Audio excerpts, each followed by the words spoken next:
Hello, and welcome to the Tudors Dynasty podcast. Episode, once again, there is not an episode number, so we'll just call it The Mistresses of Henry VIII. Before we get started, I'd like to thank all of my patrons on Patreon who have been with me from the beginning and been such a great support to me. You guys rock. But today, I'd like to give a special thanks to my newest patron, Maria. Thank you, Maria. In addition to the monthly donation on Patreon, there's also the option to do a one-time donation via PayPal. This is something I recently set up for those of you who would like to donate a little or a lot in one transaction. All of the one-time donations and Patreon memberships go toward costs involved with creating my website, podcast, and research materials. With that, a special thank you to my newest contributors through my PayPal one-time donation. Marianne, Davin, Ellen, Kayla, and John, who have now become members of my exclusively awesome gang and were kind enough to make generous donations to help me pay those costs mentioned previously. Because of the followers, like all of you, I am able to continue doing what I love without breaking the bank. So thank you again so very much. All right, let's get going on the topic for this podcast, the Mistresses of Henry VIII. When we think of Henry VIII as a man, the image that generally comes to mind is the overweight and smelly man who is filled with rage. Well, at least in his later years. In today's podcast, we'll be looking back at the younger version of that man who is actually considered attractive. Back then, Henry was a romantic. If we look at Anne Boleyn, who is technically his mistress because he was still married to Catherine of Aragon while he was pursuing her and trying to get her to sleep with him, we can use his love letters as an example of how passionate he was when he found a woman he wished to possess. Here's a love letter number 4, which should give you an idea of who Henry was during his push to get Anne into bed. My mistress and friend, my heart and I surrender ourselves into your hands, beseeching you to hold us commended to your favor, and that by absence your affection to us may not be lessened. For it were a great pity to increase our pain, of which absence produces enough and more than I could ever have thought could be felt, reminding us of a point in astronomy, which is this: the longer the days are, the more distant is the sun, and nevertheless the hotter. So is it with our love, for by absence we are kept a distance from one another, and yet it retains its fervor, at least on my side. I hope the like on yours, assuring you that on my part the pain of absence is already too great for me, and when I think of the increase of that which I am forced to suffer, it would be almost intolerable, but for the firm hope that I have of your unchangeable affection for me. And to remind you of this sometimes, and seeing that I cannot be personally present with you, I now send you the nearest thing I can to that, namely, my picture set in a bracelet, with the whole of the device, which you already know, wishing myself in their place, if it should please you. This is from the hand of your loyal servant and friend, H.R. Henry wanted what he wanted, and most of the time women did not say no to their king. Anne's own sister did not say no. I'm certain she wasn't aware that she could, or maybe she was not as cunning as her smarter sister Anne. Anne Hastings. In 1509, not long after becoming king, Henry is said to have had an affair with a noble lady who was married. Her name was Anne Hastings. Hastings was a Stafford by birth, and her brother was Edward Stafford, 3rd Duke of Buckingham. Here's a little insight on Edward Stafford, 3rd Duke of Buckingham, and the scandal of his sister, which caused havoc with the relationship of Edward and King Henry VIII. A letter was exchanged between two subjects of King Ferdinand II of Aragon that explained what was happening at Tudor court. As you probably recall, the story would be important since Henry's wife, Catherine, was the daughter of King Ferdinand. What lately has happened is that two sisters of the Duke of Buckingham, both married, lived in the palace. The one of them is the favorite of the queen, and the other, it is said, is much liked by the king, who went after her. Another version is that the love intrigues were not that of the king, but of a young man, his favorite, of the name Compton, who had been the late king's butler. This Compton carried on the love intrigue, as it is said, for the king, and that is the more credible version, as the king has shown great displeasure at what I'm going to tell. The favorite of the queen, Elizabeth Stafford, has been very anxious in this matter of her sister, and has joined herself with the Duke, her brother, with her husband and her sister's husband, in order to consult on what should be done in this case. The consequences of the council of all the four of them was that whilst the Duke was in the private apartment of his sister, who was suspected of intriguing with the king, Compton came there to talk with her, saw the Duke, who intercepted him, quarreled with him, and the end of it was that he was severely reproached in many and very hard words. The king was so offended at this that he reprimanded the Duke angrily. The same night the Duke left the palace and did not enter or return there for some days. At the same time the husband of that lady went away, carried her off, and placed her in a convent 60 miles from here, that no one may see her. The king, having understood that all this proceeded from the sister, who is the favorite of the queen, the day after the one was gone, turned the other out of the palace, and her husband with her. Afterwards, almost all the court knew that the queen had been vexed with the king, and the king with her, and thus the storm went on between them.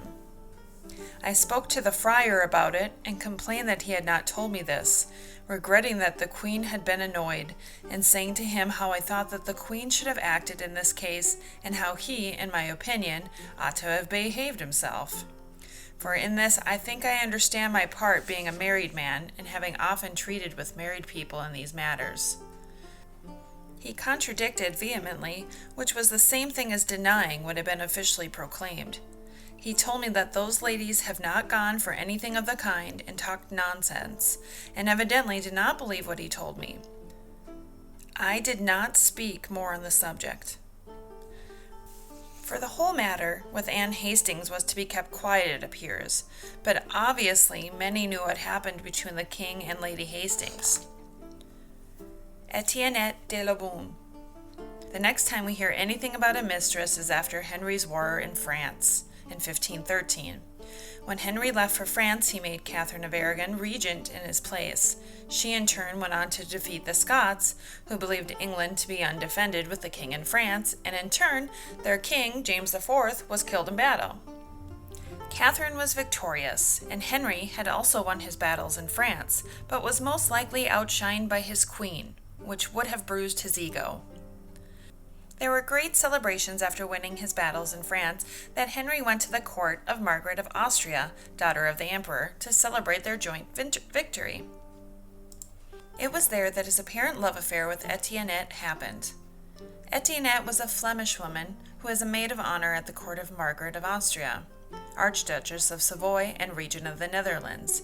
She enjoyed the attentions of King Henry VIII during his visit to Lille in 1513. The reason it's believed that Etiennette was mistress to the king is because in August 1514, when she was about to marry, she wrote to Henry VIII, sending him a bird and some roots of great value, and reminding him that he had promised to give her 10,000 crowns as a wedding present. It is unclear whether or not Henry sent her the gift, or whether it is confirmed that Etiennette is his former lover and mistress. Some believe that her letter is a sign that she was indeed a lover of the king. Bessie Blount. Also in 1514 is when it appears that the marriage between king and queen was weakening due to Catherine's lack of a living child. In this year, it is believed that Henry may have begun his affair with Bessie Blount, according to authors like Kelly Hart and Philippa Jones. His relationship with Bessie, a maid of honor to the queen, was his first big affair. It's believed that he truly loved her. Bessie was considered his ideal woman. Young, beautiful, intelligent, musical, a great dancer, and an enthusiastic writer. All the things that Henry appreciated the most in a woman. The affair lasted 5 years and only ended because Bessie became pregnant. Henry then married her off, but everyone knew that she was carrying his son. This indeed taught him a lesson, to only sleep with a woman who was already married, as to not cause scandal when they became pregnant. When Bessie gave birth to a son on the 15th of June, 1519, the king was ecstatic and acknowledged the boy, who would be called Henry Fitzroy, the son of a king. He would leave Fitzroy on the back burner, but well raised, in case his wife would not give him a son. Jane Poppincourt. The earliest reference of Jane Poppincourt shows up in the Privy Purse expenses of Elizabeth of York in 1498. Kathy Lynn Emerson, creator of Who's Who of Tudor Women, states that Jane was a French-speaking lady assigned to teach the language to Henry VII's daughters Margaret and Mary through daily conversation. Nothing is known of her background. Some records identify her as French, others as Flemish. Author Philippa Jones of The Other Tudors says that Jane was attached to the household of Princess Mary from nearly the time of her birth, and her job was to teach Mary. There is no mention of Margaret. In 1512, Jane was a member of Catherine of Aragon's household. She became notorious during the stay of Louis d'Orléans, the second Duke of Longueville, at the English court as prisoner of war. Longueville was captured at the Battle of the Spurs and was sent to England as a prisoner of war to wait for his ransom, 100,000 crowns, to be paid. While in England, he took Jane as his mistress. When Queen Anne of France died, Longueville took an active role in negotiating the marriage of Louis XII of France and Henry VIII's sister Mary, and served as proxy bridegroom at the wedding at Greenwich Palace. The following day, his ransom having been paid, he left for France. Jane had expected a journey to France as an attendant to Princess Mary. It is believed that she hoped to be reunited with her lover there, but her name was struck off the list at the last moment by King Louis XII. He had supposedly discovered that Jane had been the mistress of Longueville, whose wife was at the French court. Jane stayed in England for a time after, and is said to have had a brief affair with Henry VIII until King Louis XII died in January 1515. When the French king died, Henry gave her a gift of £100, and Jane returned to France to be with Longueville, who had then unfortunately died in 1516. Mistress Parker. It is believed that before Henry found Mary Boleyn that there was a lady by the name of Mistress Parker who had a short tryst with the king. It is unknown exactly who this woman was, but there are some thoughts on the matter. Author Kelly Hart writes, "It has been suggested that there was an Arabella Parker, a merchant's wife, or Marjorie Parker, a member of Princess Mary's household. It could also refer to Jane Parker, who later married George Boleyn." Author Philippa Jones also makes the same suggestions, but seems to lean a little more towards Marjorie Parker, since she was in his daughter's household, and this would have given him easy access to her. However, since Jane Parker was also at the same masque as Anne Boleyn in 1522, it's possible that he noticed her there as well. Mary Boleyn. Around the same time, or shortly after Mistress Parker, Henry took on Mary Boleyn as a mistress. Historian Susan Abernathy states, "While we don't know the exact date of the commencement of King Henry's affair with Mary, it is likely to have begun around 1522. Mary participated in a pageant during a celebration for the Spanish ambassador in March of that year and may have caught the eye of the king with her dancing. It is possible that Mary did not go to the king's bed willingly, wanting to honor her marriage vows. Whatever happened, Mary and Henry began an affair which may have lasted until 1525. The affair between King Henry VIII and Mary Boleyn was conducted so secretly that few people probably knew about it, and the evidence for the affair is scarce. There is no doubt that there was an affair, even if we don't know the exact dates or details. During Mary's marriage to William Carey, she was to have 2 children, Catherine, born in March or April of 1524, and Henry, born around March 1525. There is evidence indicating a strong probability that Catherine was Henry VIII's child, although he didn't acknowledge her as his daughter. Because Mary was married at the time of the births of her children, they were legally considered William Carey's children. A very handsome young lady.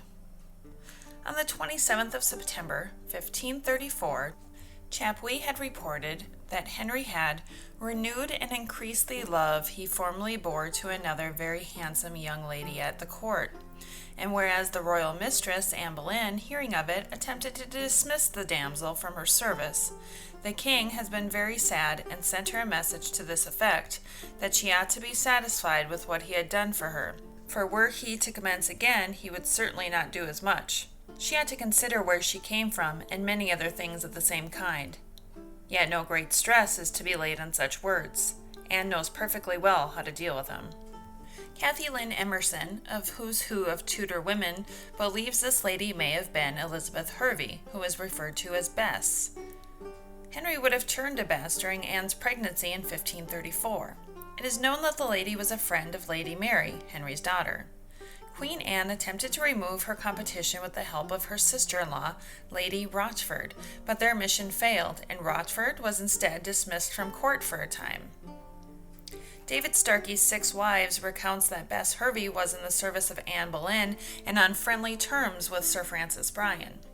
She was sent away from court in 1536, although she claims she did not know why. If she was the handsome young lady, she had lost the king's interest by then. According to Carolee Erickson in Blood Mary, and Elizabeth Hervey was the one of Catherine of Aragon's women in 1536. After Catherine died, she had asked to be placed in Mary's service and was refused. In 1539, however, she was part of a group of court ladies who visited Portsmouth to tour the king's ships, at Henry VIII's special invitation. She was also among the ladies in Anne of Cleves' household as Elizabeth Hervey. She was not appointed to Catherine Howard's household, but during Catherine's tenure as queen, Catherine gave Bess the gift of a gown. Starkey also suggests Bess was Thomas Culpeper's paramour. Mary Shelton. Some have believed that Anne Boleyn herself had convinced her cousin Mary Shelton to become a mistress of the king. If his mistress was a family member, then Anne would certainly remain secure on her throne. The love affair merely lasted 6 months and then it was over. Anne Boleyn's plot had been foiled. After Mary Shelton, and before the execution of Anne Boleyn, Henry began courting Jane Seymour. There were other ladies who were rumored to be the king's mistresses: Mary Berkeley, Jane Pollard, Joanna Dingley, Anne Bassett, and Elizabeth Cobham. But we'll leave those ladies' stories for another day. Becoming the mistress of the king meant that favor was brought to you and usually your family. To be chosen may have been flattering to some and a curse to others. For Anne Boleyn, it made her a queen. For her sister, well, she did not have the fantastic life that her sister had, but she did find true love, and she did outlive all of her siblings. That has to account for something, right? Thank you so much for joining me again today for my Tudors Dynasty podcast. If you have any feedback or questions regarding this episode, feel free to contact me via my website at tudorsdynasty.com. Under the home button, click on Contact. By email, you can send me an email to Rebecca, REBECCA, tudorsdynasty@gmail.com, or you can send me a message on my Facebook page, also called Tudors Dynasty. If you'd prefer to find me on Twitter, you can find me there at Tudors Weekly. Hopefully sometime here in the near future that will also be changing to at Tudors Dynasty, but until now it'll be at Tudors Weekly. Thank you so much again for joining me today, and see you soon.